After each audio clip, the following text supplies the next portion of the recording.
acclamer le Seigneur, on peut acclamer le Seigneur, on peut acclamer le Seigneur. Alléluia. Je veux t'inviter à t'asseoir dans la sainte présence de Dieu. Bien-aimés, depuis un certain moment, Dieu nous pousse à parler du thème général Père et Fils pour accomplir la destinée, pour accomplir une destinée divine. Alléluia. Et ce que nous avons compris, c'est que Dieu de toute éternité a introduit les choses, ses pensées, ses visions par un Père, et c'est par ses fils qu'il a développé. Dans ce monde, chacun de nous a été enfant d'abord avant de devenir père ou mère. Donc, nous sommes issus d'une source. Et la première source des hommes, c'est Adam. Des hommes qui sont charnels. Mais la source des hommes spirituels, c'est Christ, qui est Jésus et le dernier Adam. Ce matin, nous allons continuer et nous poser la question: pourquoi les fils quittent-ils précocement leur père? Pourquoi nous posons-nous cette question? Parce que les pères, on a donné leur fonction ici. On a dit que les pères sont ceux qui ont reçu le devoir d'entretenir les enfants pour en faire des fils et les conduire dans leur destinée. Mais il se trouve qu'à un moment donné, l'enfant quitte précocement son papa. Et nous parlons précisément de père et fils dans le domaine de l'église. Parce que Dieu met sur nos chemins des personnes que nous reconnaissons être des pères pour nous, mais qui, malheureusement, à un moment donné, nous les quittons trop tôt, sans avoir été fils. Et Satan a ainsi le pouvoir de détruire ses enfants parce qu'ils ne sont pas suffisamment matures. Alors voici ce pourquoi ce matin nous sommes là. Il est vrai que les fils doivent quitter leur père, mais quand ils sont fils, alléluia, quand ils ont atteint la dimension de fils, un enfant est vulnérable. Un enfant, s'il est isolé, il va finir par se faire dévorer. Parce que la Bible dit que le diable est comme un lion rugissant qui cherche qui il va dévorer. Et s'il trouve quelqu'un qui est vulnérable, qui ne sait pas se défendre, il va le détruire. Mais on a dit que lorsque l'enfant parvient à être un fils, ou ce que la Bible appelle les jeunes gens, ils sont forts et c'est eux qui ont la capacité de vaincre le diable selon l'apôtre Jean. Des jeunes gens, vous avez vaincu le malin parce que vous êtes forts. Mais si tu n'es pas resté auprès d'un père pour grandir et atteindre le statut de fils et que tu pars, cette isolation va te détruire. Ça n'est pas favorable pour toi. Et c'est pourquoi Dieu m'envoie te parler, parce que nous tous, nous avons été de ceux-là qui sont partis trop tôt, des personnes que Dieu a établies sur nos vies pour notre instruction, pour notre affermissement, pour notre fortification. Ce matin, Dieu m'envoie comme son messager pour te porter une bonne nouvelle. Alléluia. Pour que cela puisse t'affranchir. Il se peut qu'en ce moment même, tu sois avec un homme de Dieu. Je dis bien un homme de Dieu. Il est d'abord homme, mais qui a été mis à part par Dieu. Ça n'empêche pas qu'il soit homme. Or, parce qu'il est homme, à partir de ce moment, lui aussi, il a sa dimension charnelle en lui, qui parle souvent. C'est pourquoi l'apôtre Paul va aller jusqu'à dire: je suis faible et je me réjouis de mes faiblesses. Parce que quelqu'un qui est faible, il donne la capacité à Dieu de manifester sa puissance au travers de lui. Est-ce que quelqu'un est avec moi? Ce matin, tu vas comprendre que partir précocement, trop tôt, de la présence de ton père, va produire le même effet que ce que Adam et Ève ont vécu. Au commencement, Adam et Ève sont des enfants spirituels. Quoique nous, en lisant la Bible, nous avons l'impression que ce sont des personnes qui sont déjà âgées, mais c'est des enfants spirituels. Alléluia. Et je vous ai dit dernièrement que l'interdit, c'est ce qui préserve l'honneur entre le père et ses enfants. Quand un père impose un interdit, c'est ce qui honore le sacré qui est entre vous. Mais quand tu brises ce sacré-là, tu laisses l'accès au diable pour te dévorer. Adam et Ève étaient des enfants spirituels. Et Satan va les éloigner d'abord de la présence de leur père pour pouvoir les atteindre. Mais tant qu'ils étaient dans la présence de leur père, ils n'avaient pas accès à leur vie. Parce que la Bible dit dans le Psaume 91, celui qui marche sous l'aile du Très-Haut repose à l'ombre du Tout-Puissant. Donc pour que l'ombre du Très-Haut te couvre, l'ombre, regardez l'ombre des hommes. L'ombre des hommes ne fait pas des kilomètres. L'ombre des hommes, ça est dans son entourage. C'est là où il est. C'est là qu'il est à son ombre. Mais pour que l'ombre de ton père te couvre, il faut que tu sois dans son entourage. Et c'est pourquoi ce matin, Dieu m'envoie te parler. Parce que tu peux être avec quelqu'un et être loin de de lui. Tu peux être physiquement avec une personne, mais ton cœur est éloigné de lui. C'est en cela que le Seigneur Dieu dit que mon peuple m'honore de ses lèvres, mais son cœur est éloigné de moi. Ils ne sont pas pour lui des fils. Les fils, c'est ceux qui l'honorent dans leur cœur. Il y a ce que tu dis quand le Père est là, il y a ce que tu penses de lui quand il a le dos tourné. Ces choses-là ont fait que nous avons perdu beaucoup. Parce que Satan fera tout. Vous savez, au commencement, Dieu est le Dieu qui institue. Dieu a institué deux fondements principaux sur lesquels Satan surfe aujourd'hui pour perdre l'église, pour emmener les enfants à demeurer enfants, pour ne pas devenir des fils, parce qu'il a peur des fils. Le premier principe que Dieu établit, c'est la paternité divine. Et je vais parler avec vous un autre jour de la puissance paternelle que Dieu a perdue sur la race humaine.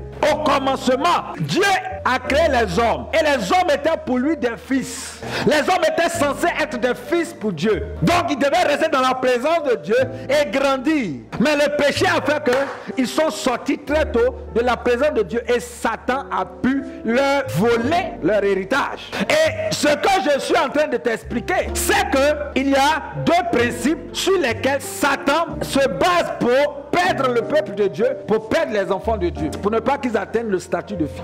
Je vous ai dit que dans notre marche avec le Seigneur Jésus, nous avons 4 stades. Le stade 0, c'est le stade adamique, c'est-à-dire là où nous n'avons pas encore rencontré Jésus. C'est là la Bible dit que nous sommes esclaves du péché. À ce stade précis, nous sommes esclaves du péché. Est-ce que tu es avec moi?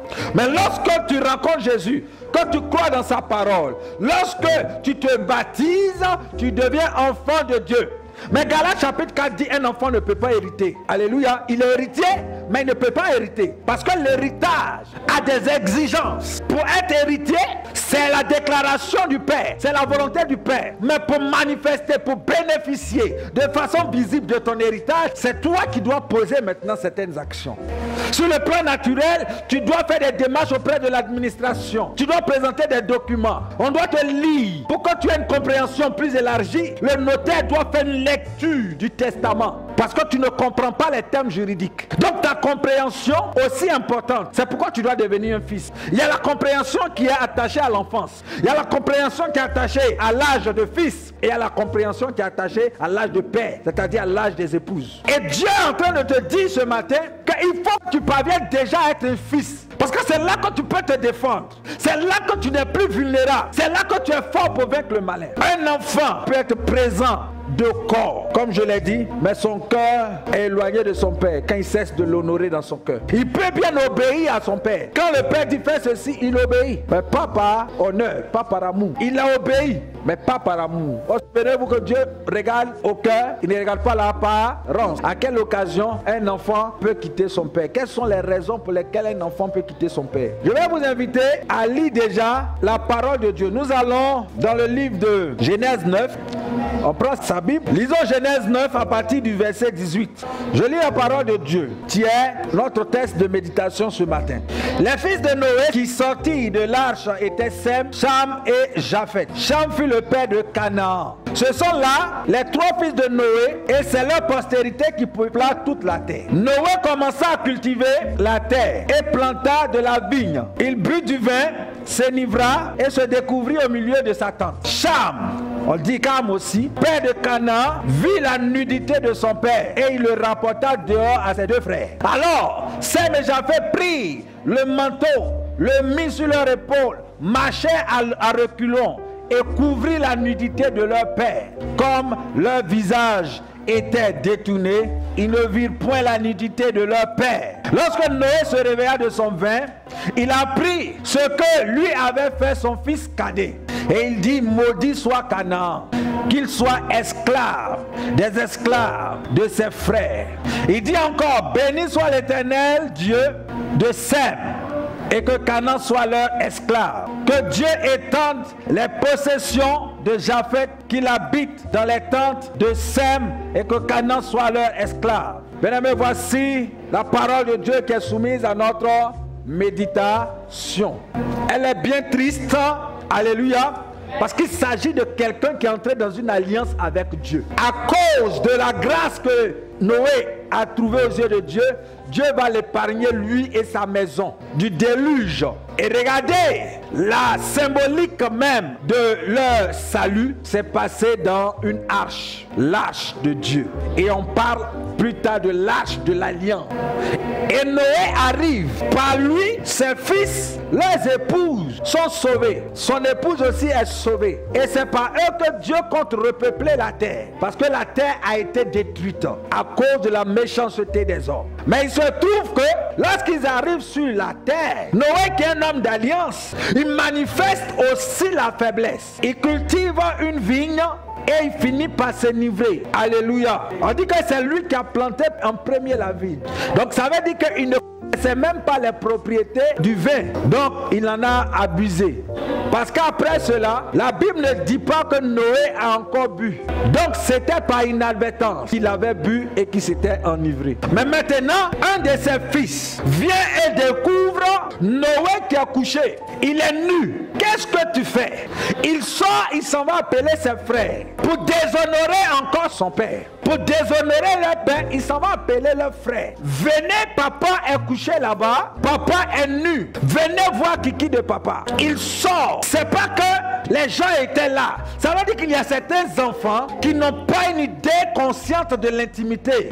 Et lorsqu'il y a des choses à la maison, ils peuvent aller s'asseoir même pour critiquer papa. Ils peuvent aller exposer la nudité de papa à leurs frères, aux personnes dehors. Il y a une attitude que Cam n'a pas eu, mais que Sem et Japheth ont eu. Quand ils ont entendu le petit dire papa est nu, automatiquement ils ont pensé à couvrir la nudité de leur père. Ils ont pensé à couvrir l'erreur de leur père. Ils n'ont pas osé regarder la nudité. La Bible dit qu'ils marchaient à reculons avec le manteau pour venir couvrir. Donc regardez même comment ils y arrivent. Marcher derrière, c'est-à-dire que tu peux tomber, mais ils prennent le risque et ils couvrent leur père. Quand le père se lève, il ne maudit pas Cam, il maudit l'héritage de Cam, il maudit Canaan. Un père ne peut pas maudire son enfant. Quelqu'un qui dit qu'il est père, il ne peut pas maudire son enfant. Même si le père est fâché, qu'il n'a pas fait sortir un mot de sa bouche et que son cœur est meurtri, Dieu s'en saisit et Dieu règle le problème. Lorsque nous pénétrons dans la parole de Dieu, un autre enfant d'un leader qui était un allié de Dieu va commettre le même sacrilège. Il s'agit d'Absalom. 2 Samuel, le chapitre 16. On va lire la parole de Dieu ensemble. Regardez ce que cet enfant va aller jusqu'à faire. 2 Samuel, chapitre 16, à partir du verset 20. Absalom dit à Achitophel, consultez ensemble, qu'avons-nous à faire? Et Achitophel dit à Absalom, va vers les concubines que ton père a laissées pour garder la maison. Ainsi, tout Israël saura que tu t'es rendu au Dieu à ton père. Et les mains de tous ceux qui sont avec toi se fortifieront. On dressa pour Absalom une tente sur le toit. Et Absalom alla avec les concubines de son père aux yeux de tout Israël. Bien aimé, vous connaissez l'histoire d'Absalom. Je vais situer ça dans le contexte. Absalom est un fils de David qui a eu un problème avec Amnon, son frère, qui a couché avec Tamar, leur soeur, qui l'a violée, qui a abusé d'elle et n'a pas voulu la prendre pour épouse. Il a déshonoré. Donc Absalom, parce que David le père n'a pas agi selon ce qu'il attendait, David est resté. Il n'a pas puni Amnon. L'enfant a mis ça à cœur. Et ce qui va se passer, c'est qu'il va tuer Amnon et puis il va prendre la fuite. Il va venir faire un coup d'état et il va renverser David. Et là, dans ce passage, poussant le bouchon trop loin, il va coucher avec les femmes, les concubines de son père qu'il a laissées. Voyez-vous où le diable peut pousser des fils à aller, des enfants à aller. La Bible dit qu'il n'y avait pas de plus bel homme en Israël qu'Absalom. Sa corpulence. Parce que David même était un bel homme. Lorsque la Bible décrit David comme quelqu'un qui était beau. Or, il a dit qu'Absalom était encore plus beau que David. Mais comme il n'a pas été mu par des pensées positives et qu'il a suivi des conseils des gens du dehors qui avaient des comptes à régler avec son père, à partir de ce jour-là, il a décidé d'humilier son père quand il en a eu l'occasion, sur le conseil des étrangers, des gens étrangers à la maison de son père. Ceux avec qui tu marches vont te faire t'éloigner de ton père, vont te faire perdre ton héritage. L'héritage est pour un temps. Ils l'ont poussé à prendre l'héritage avant le temps et l'héritage va le détruire. Il a été trop tôt poussé à prendre sa liberté. Par contre, je vais parler avec vous d'une autre histoire. Ce matin, Dieu me pousse à parler avec les histoires de la parole de Dieu que nous raconte la Bible. David lui-même, il était sous un mentor qu'il considérait comme son père qui s'appelle Saül. Malgré toutes les injustices que David a vécues avec Saül qui cherchait à le tuer, quand David en a eu l'occasion, David dit: je ne lèverai pas la main si loin de l'Éternel. L'homme est là, il a commis des erreurs, mais David ne voit pas l'homme qui a commis des erreurs, mais il voit loin de l'Éternel. Bien-aimé, tu risques de partir si tu ne sais pas faire la différence. Tu risques d'être éloigné de ton père, celui qui a la mission de faire de toi un fils, et partir trop tôt. Je vais lire pour vous cette parole. Nous sommes dans 1 Samuel 24, et je vais lire à partir du verset 6. Après cela, le cœur lui battit parce qu'il avait coupé le pan du manteau de Saül. Et il dit à ses gens: que l'Éternel me garde de commettre contre mon Seigneur, loin de l'Éternel, une telle action. Une action telle que de porter la main sur lui, car il est loin de l'Éternel. Par ces paroles, David arrêta ses gens et les empêcha de se jeter sur Saül. Puis Saül se leva pour sortir de la caverne et continua son chemin. La Bible dit: tout m'est permis, mais tout n'est pas utile, tout n'édifie pas. Amen. David avait la possibilité de finir avec son problème ce jour-là, parce que c'était à cause de Saül qu'il était en cavale. Saül cherchait à prendre sa vie. Lui pourtant qui a été le bras armé de Saül. C'est lui qui a fait tout ce qui était de son pouvoir pour élever le nom de Saül. Mais comme Saül avait été rejeté de la part de Dieu et que David devait être son successeur, Saül pensait pouvoir arrêter la destinée d'un homme de Dieu en le tuant. Mais quand tu es homme de Dieu, il y a une protection divine qui est sur ta vie, de sorte que personne ne peut t'arrêter si ce n'est pas le temps de Dieu. Un homme de Dieu, il est d'abord homme. Et Jésus dit dans la parole en Jérémie, parce que c'est Jésus qui parle sur toute la Bible. La Bible dit: tout a été fait par lui et pour lui. Donc la Bible est la parole de Jésus-Christ. Donc Jésus dit dans Jérémie 17: ne mets pas ta confiance dans un homme. Donc l'homme de Dieu aussi est un homme. Ne mets pas ta confiance dans l'homme de Dieu.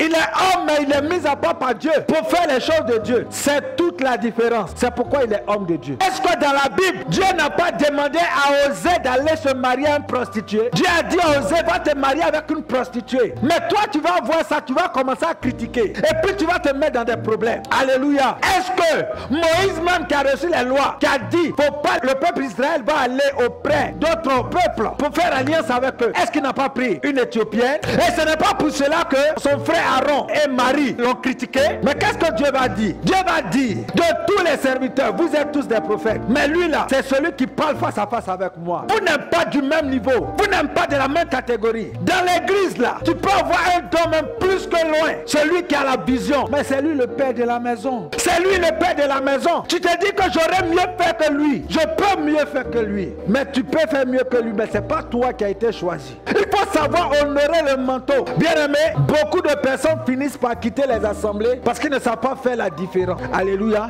Entre l'homme et l'homme de Dieu. Regardez, lorsque Saül, Dieu s'en va chercher Saül par Samuel. La Bible dit que Saül, l'esprit des prophètes est venu sur lui. Mais après, l'esprit des prophètes est parti.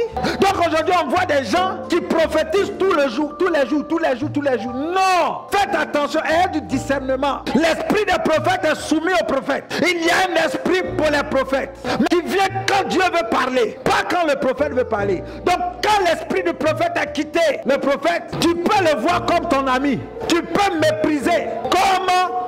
À mépriser le manteau de son père. Il y a des personnes qui sont naturellement ouvertes et qui rient beaucoup avec les gens. Il y a des hommes de Dieu qui rient avec les gens. Mais si tu regardes ça pour le mépriser, pour le voir comme ton ami, bien aimé, tu vas maudire ton héritage qu'il devait te donner. Il y a des personnes sur qui on ne parle pas. Quand tu lui as parlé, tu l'as offensé, il dit: je viens plus à l'église. Mais en réalité, tu n'es pas en train de faire du mal à l'homme de Dieu. Tu es en train de te faire du mal à toi. Parce que c'est à travers ces mains que tu devais être formé. Dieu qui est venu dans le corps de Jésus-Christ là, il a fallu qu'il passe par Jean-Baptiste. Il s'est soumis à Jean-Baptiste. À 12 ans, Jésus, il est dans le temple, ses parents le cherchent. 3 jours après, ils reviennent. Il dit, mais qu'est-ce que tu fais là? Il est conscient qu'il est enfant de Dieu, il est le fils de Dieu.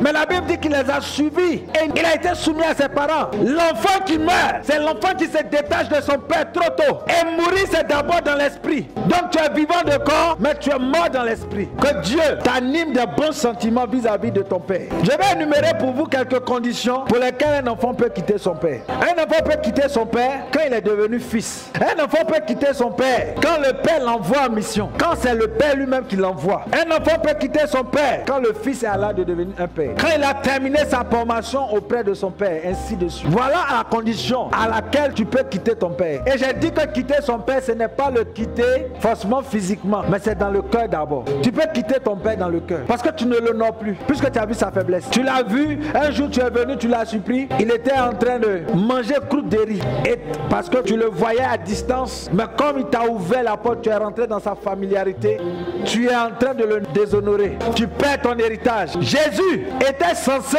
être une source de bénédiction pour sa région, pour sa famille. Mais la Bible dit qu'à cause de la familiarité, les gens ne savent pas faire le pas entre l'homme de Dieu et l'homme. Tu ne peux pas t'amuser avec l'homme de Dieu. Tu ne dois pas t'amuser avec l'homme de Dieu. Sinon tu ne vas rien recevoir de lui. Et les gens autour de toi vont être bénis, mais toi tu ne verras rien. Jésus même qui est Dieu n'a pas pu faire beaucoup de miracles dans son village parce que les gens ne l'honoraient pas. Pourquoi les fils quittent-ils précocement leur père? Parce qu'ils sont animés de la chair et de ses mauvais désirs. Vous savez, la chair a des mauvais désirs. La chair a des désirs qui sont contraires à ceux de l'esprit. La chair peut t'envoyer des sentiments de rébellion. La chair peut t'envoyer des sentiments de convoitise qui fait que tu vas. Regardez le fils prodigue là. C'est un mauvais sentiment. C'est la chair qui a fait qu'il a dit, donne-moi mon héritage. Je m'en vais dans le monde. Et il est parti. Mais regardez comment il a terminé. Parce qu'il est parti trop tôt. C'est son héritage. Mais il devait attendre un peu. Il devait attendre. Un fils, il est ami de son père, mais il est aussi serviteur de son père. Donc on doit faire cette différence. Si Dieu me donne l'occasion, l'opportunité, je vais enseigner sur les différents types de fils. Il y en a 2 catégories. Il y a les fils amis, c'est-à-dire ceux qui n'ont pas peur de demander à Dieu. Et puis il y a les fils qui sont des fils serviteurs, qui servent mais qui ne demandent pas. Ceux qui demandent là, c'est-à-dire les fils amis, ce sont des personnes qui n'ont pas de limite avec leur père. Et ça c'est très dangereux. Il faut pouvoir l'honorer. Alors, les enfants quittent précocement leur père à cause des mauvais désirs de la chair. À cause du désir de paraître par exemple. Du désir d'être libre, de s'émanciper, de faire ce qu'on veut. À cause de l'immaturité même de ceux qu'on considère comme père. Parce que si tu prends quelqu'un qui n'a pas fini sa formation de fils comme père, tu vas avoir des problèmes. Parce que lui aussi c'est un enfant. La Bible dit qu'un aveugle qui conduit un autre aveugle, ils vont tomber dans la fosse. Donc, tu ne peux pas prendre quelqu'un qui n'a même pas encore fini son cursus comme père. C'est pourquoi dans l'église, vous allez voir, en dehors des apôtres, on considérait les gens comme des frères. C'était les apôtres. Parce que ce que Dieu donne pour père à l'église, c'est les 5 ministres. Et la Bible dit que c'est eux qui ont la charge d'édifier le corps du Christ. C'est eux qui ont la charge d'enseigner. Ils ont été donnés par le ciel. Les apôtres, les docteurs, les prophètes, les évangélistes et les pasteurs. Ceux qui le sont par don divin, non pas ceux qui se sont autoproclamés. Ceux qui le sont, c'est ceux qui sont passés par la porte, c'est-à-dire par Jésus-Christ, qui ont subi les 3 niveaux de purification. C'est eux qui sont des pères, qui ont subi le baptême, qui ont subi le désert et qui ont subi la croix. Voici ceux qu'on considère comme pères dans le ciel. Ceux qui ne sont pas passés par là, qui ont passé par la clôture, ce sont des mercenaires. Faites attention. Aujourd'hui, lorsque quelqu'un commence à manifester les dons spirituels, automatiquement ceux qui sont encore émotionnels, qui sont encore émotifs, ceux qui sont encore charnels, qui sont émotifs, qui sont encore au niveau de l'âme, les appellent père, ils les prennent pour père et finissent par être déçus parce qu'il n'a pas encore fini lui-même son parcours. Il n'a que le don et c'est ceux-là qui sont les Étienne. Si tu suis quelqu'un qui est Étienne, bien aimé, suis-le à distance, de sorte à ce que s'il prend un virage, ne t'entraîne pas aussi. Mais pour quelqu'un qui est un Paul, qui est un Pierre, suis-le parce qu'il a fait ses preuves. Paul dit, les preuves de mon apostolat ont éclaté au milieu de vous avec une patience à toute épreuve. La patience est le fruit du Saint-Esprit, est du fruit du Saint-Esprit. Tu prends un père spirituel qui est colérique, qui n'est pas patient, qui n'est pas doux, qui n'a pas la maîtrise de lui, mais tu es foutu. Parce que dès que la colère va monter dans son cœur, il va te maudire.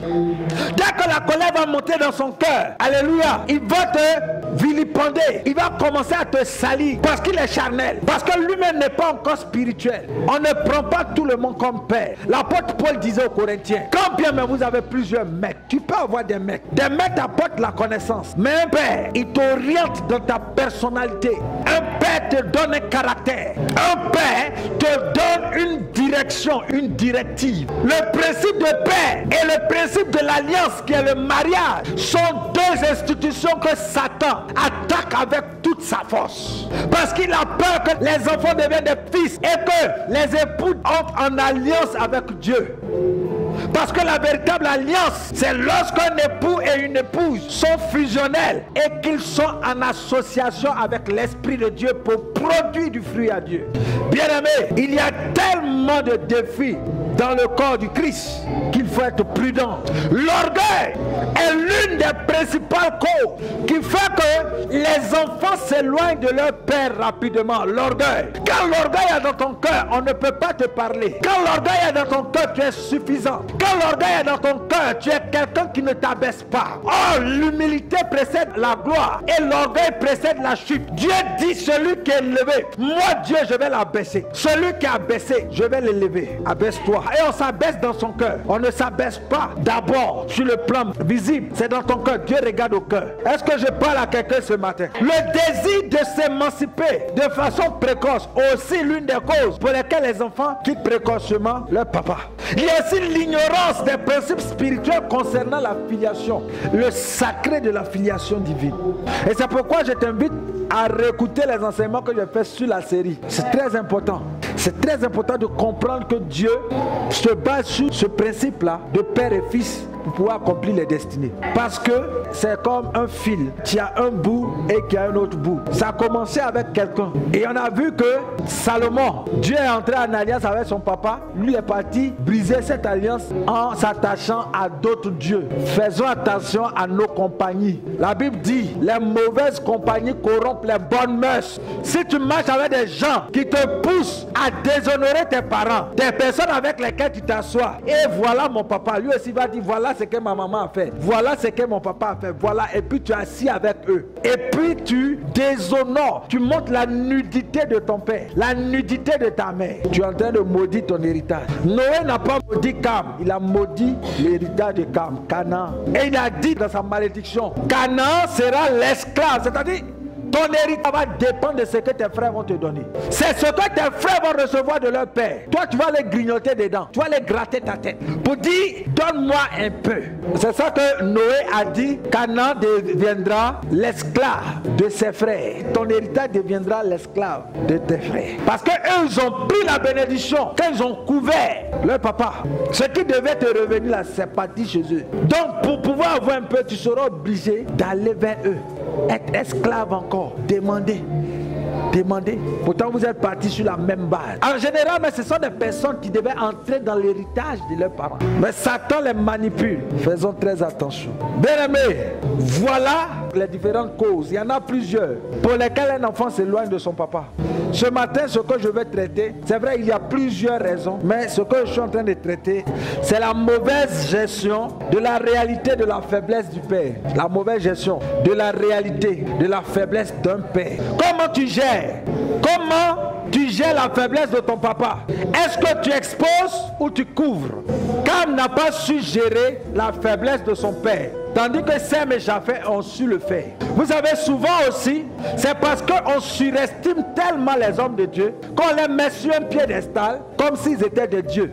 La Bible dit que Élie, qui a fait descendre le feu du ciel, nous sommes tous de la même nature que Élie. C'est pas ce que la Bible dit dans le livre de Jacques. Nous sommes tous de la même nature qu'Élie. Oh, Élie aussi a eu des faiblesses. Moïse a eu des faiblesses. David a eu des faiblesses. Même Jésus a été faible. Jésus a été faible. À Gethsémane, Jésus a été faible. Sur le chemin de la croix, Jésus était faible. À Golgotha, Jésus était faible. Parce qu'il était un homme. C'est quand il est devenu Christ qu'il n'avait plus de défauts. Sinon, Jésus avait aussi cette faiblesse. La gestion de la réalité de la faiblesse d'un père. L'apôtre Paul, qui est l'apôtre que nous connaissons, lui-même il a dit, j'étais orgueilleux. Donc tu peux tomber sur un père qui est en train d'être purifié Parce que tant que nous sommes sur la terre, nous ne sommes pas totalement convertis. Mais nous sommes en conversion. Donc l'apôtre Paul dit, à cause de l'excellence de mon don de révélation, et pour ne pas que je sois enflé d'orgueil, Satan a envoyé son ange pour me souffleter et mettre une écharpe dans ma chair. Donc il était orgueilleux.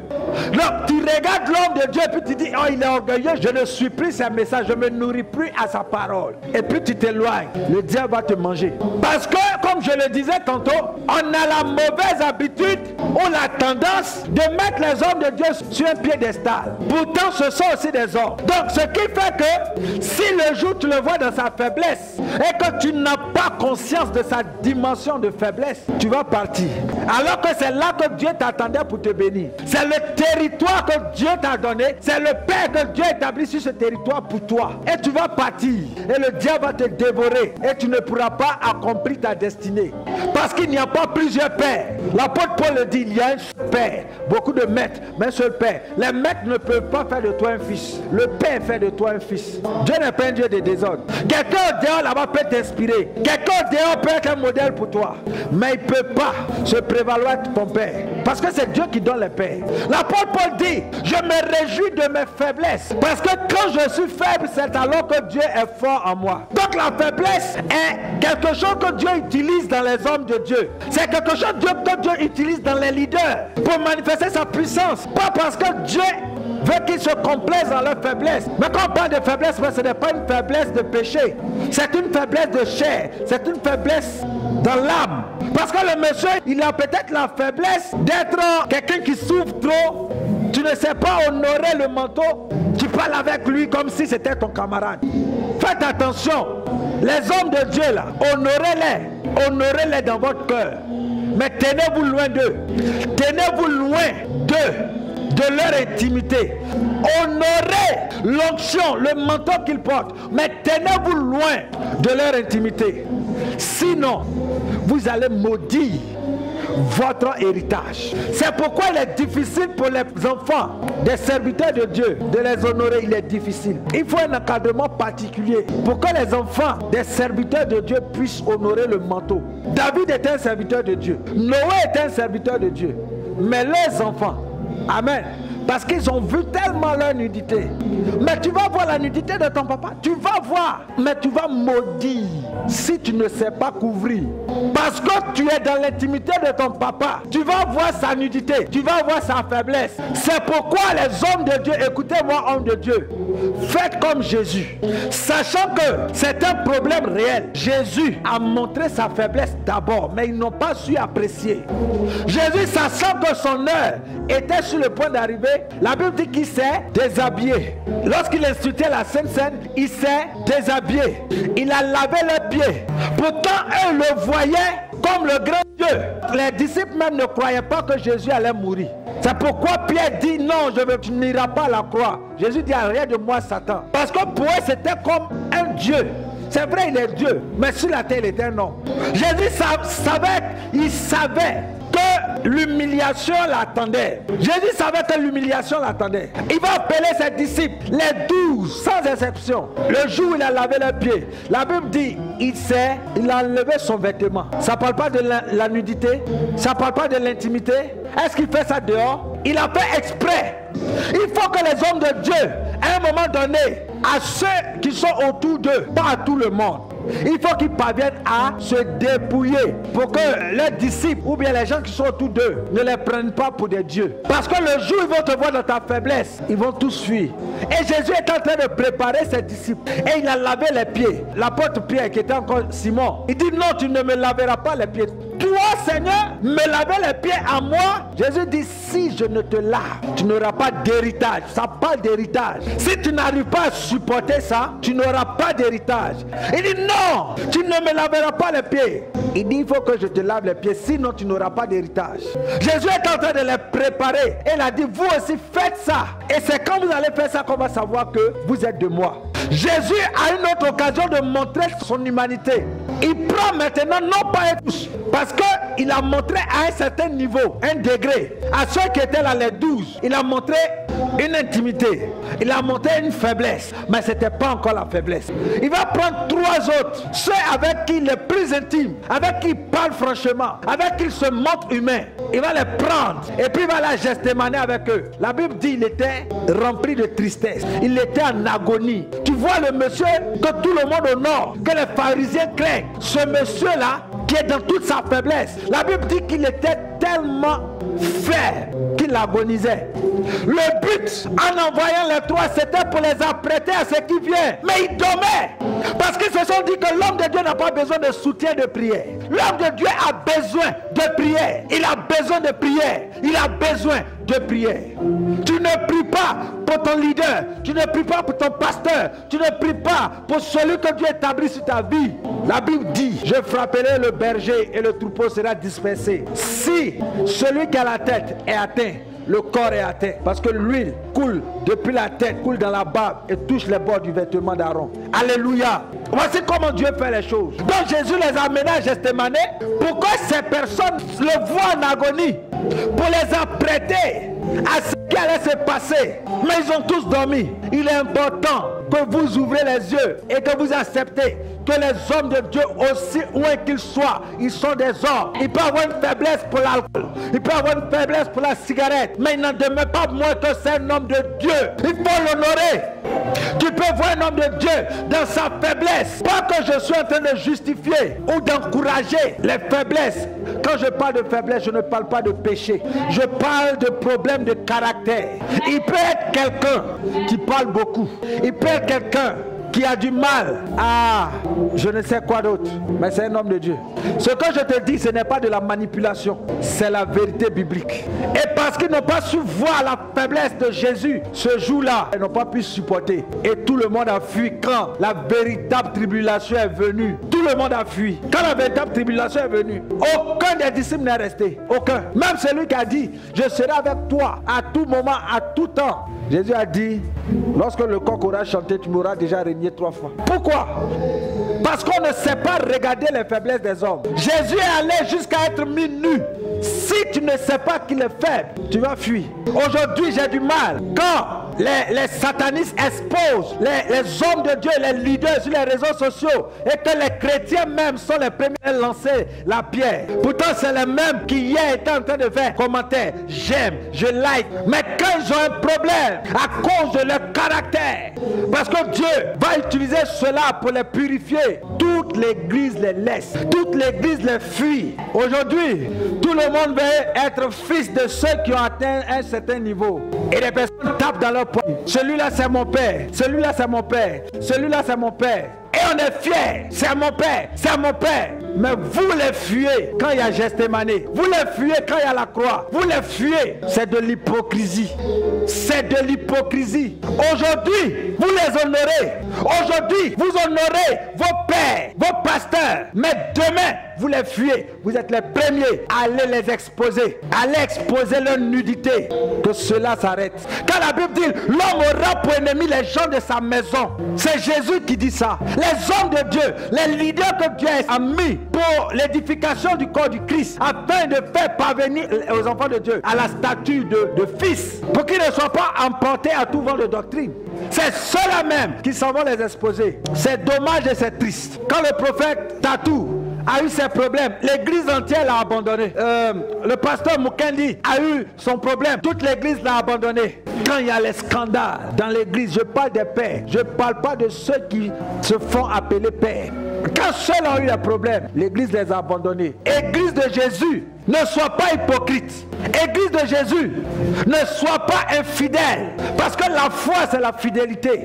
Et parce que je parle en même temps à l'église, je parle aux familles des serviteurs de Dieu. À vous qui êtes proches des serviteurs de Dieu, sachez les honorer. Sinon, vous n'allez pas hériter. Il peut être ton enfant, ton petit frère. Il peut être ton papa, il peut être ton époux. C'est pas ton camarade. C'est pas ton ami. Il peut être ton ami de classe. Tu peux être même son chef de service. Mais à cause du fait que Dieu a mis son nom sur lui, c'est pas ton ami. C'est pas ton ami. Sachons honorer ce qui est honorable. Il est vrai que pendant que je parle, je suis en train d'amener les gens à honorer le manteau. Mais nous-mêmes qui sommes serviteurs, nous devons, comme je l'ai déjà dit, parler de sorte à ce que le peuple sache que nous sommes aussi des hommes. Nous ne devons pas faire croire que nous sommes des surhommes. Parce que beaucoup ont l'habitude de faire cela. Et même quand les gens commencent à t'élever, il faut toi-même t'abaisser aux yeux des hommes. Il faut casser ce mythe-là dans l'esprit des gens. Alléluia. La Bible dit que les gens voulaient faire de Jésus un roi, c'est-à-dire le lever. Et Jésus a fui. Vous savez pourquoi Moïse n'est pas entré en terre promise? C'est parce que Moïse n'a pas su amener le cœur du peuple à Dieu qui voulait être leur père. Il n'a pas su le faire. Il est resté toujours au milieu d'eux comme un médiateur. Quand Dieu veut châtier ses enfants, alors que Dieu dit, tous mes fils ont droit au châtiment, il dit, celui que je ne châtie pas n'est pas mon fils légitime. Dieu, à un moment donné, il veut châtier ses enfants pour les corriger. L'enfant qui n'aime pas le châtiment ne peut pas être un bon fils. Et souvent, des hommes de Dieu se mettent entre les enfants et leur père qui est Dieu. Quand c'est comme ça, il va t'éliminer. Parce que tu fais comme si tu es le père de ses enfants. Non, tu es un père de substitution. Tu es un tuteur. Tu n'es pas le père de ses enfants. Tu es un tuteur. Leur père est dans les cieux. Donc toi, en parlant, ne te mets pas à la place de leur père. C'est vrai qu'on t'appelle père, mais toi tu es un père de substitution. Tu es un tuteur. Donc il faut dire aux gens, c'est vrai, des fois dans nos prédications on le dit, mais notre cœur ne le pense pas. Non, adorez Dieu, ne me regardez pas moi. Mais quand les gens le font là, est-ce que tu te lèves de façon sérieuse pour condamner ça? Non. Ceux qui t'acclament, c'est eux qui vont te vendre. Ceux qui t'acclament, c'est eux qui vont t'exposer. Donc quand les gens sont en train de dire ton bon nom, c'est bon. Comme tu veux préserver ta réputation, tu n'oses pas dire certaines choses. Mais il faut le dire. Parce que ce n'est pas... Aujourd'hui là, la position que tu occupes, ce n'est pas toi-même qui t'es mis là. C'est lui qui t'a mis là. N'aie pas peur que les gens te quittent. Jésus, les gens l'ont quitté. Il y a des gens qui l'ont plus suivi parce que les paroles qu'il disait étaient dures. Mais toi, toujours tes paroles sucrées, sucrées, sucrées, sucrées, sucrées. Et les gens t'acclament seulement. Parce que tu as peur de faire mal aux gens. Non. Quand Dieu te dit, dis. Sachons reconnaître les faiblesses des serviteurs de Dieu, des pères, pour les honorer, pour cacher leur nudité. Ainsi, nous serons en train de préserver notre héritage. Que Dieu nous bénisse. Amen. Est-ce qu'on peut acclamer le Seigneur? Ce message m'a été donné à une période où je cherchais des réponses à mes blocages. Et Dieu va attirer mon attention pour dire, voilà ce que tu as fait. Voilà ce que tu n'as pas fait. Voilà ce pourquoi tu es dans cette position. Et tu peux être comme moi dans cette position aujourd'hui. Parce que tu es bloqué. Parce que ton héritage, tu dois le demander à d'autres personnes. Tu dois gratter ta tête alors que c'est ton héritage. Mais la Bible dit que notre Dieu est le Dieu de miséricorde et de pardon. C'est pourquoi le fils prodigue étant revenu vers son père a été franc et il a demandé pardon. Cet exercice que nous allons faire, c'est de demander pardon et de prendre l'engagement de désormais honorer le Père. Quel que soit le Père que Dieu te donne, que ce soit dans ton travail, que ce soit dans le ministère, que ce soit à l'église, que ce soit en famille, tu vas honorer le Père. Tu vas décider d'honorer le Père. Alors commence à parler à Dieu. Commence à demander pardon au Seigneur. Commence à demander pardon. Le fils prodigue dit, je me lèverai, j'irai vers mon Père et je lui dirai, Père, contre le ciel et contre toi j'ai péché. C'est une décision qu'il a prise et il a fait le pas. En sortant d'ici, bien-aimé, s'il y a des personnes que tu sais que tu as déshonorées comme père, tu vas aller vers elles et tu vas leur parler franchement. Tu vas demander pardon avec un bon cœur. Parce que tes lèvres peuvent confesser une chose, mais ton cœur, c'est ce que Dieu regarde. Bien-aimé, quand tu vas faire ce pas, je t'assure que ta lumière intérieure va commencer à se rallumer. Parce que celui qui déshonore son père, sa lumière intérieure s'éteint. Parle à Dieu.